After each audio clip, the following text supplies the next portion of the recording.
یہ روایت کے اندر آیا کہ اللہ تبارک و تعالیٰ رمضان میں افطار کے وقت 10 لاکھ ایسے گناہ گاروں کو جہنم سے آزاد کرتا ہے جن پر جہنم واجب ہو چکا تھا، جن پر لازم ہو چکا تھا روزانہ افطار کے وقت 10 لاکھ ایسے لوگوں کو جہنم سے آزاد کرتا ہے۔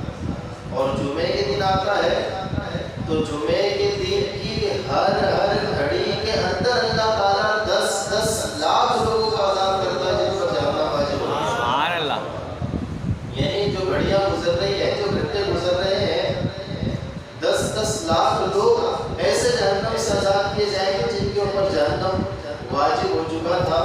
ہم رب کائنات سے سوال کرتے ہیں کہ آج جن لوگوں کی مغفرت اللہ تعالیٰ فرمائے ان کے اندر ہمارے والدین کا بھی نام شامل فرمائے۔ آمین۔ حضور سید عالم صلی اللہ علیہ وسلم نے ارشاد فرمایا کہ تم اپنی مجلسوں کو مجھ پر درود پاک پڑھ کر آراستہ کرو کہ تمہارا درود پڑھنا قیامت کے دن تمہارے لیے نور ہوگا۔ محبت کے ساتھ درود پاک پڑھیے گا۔ اللہم صلی علی سیدنا و مولانا محمد المعادل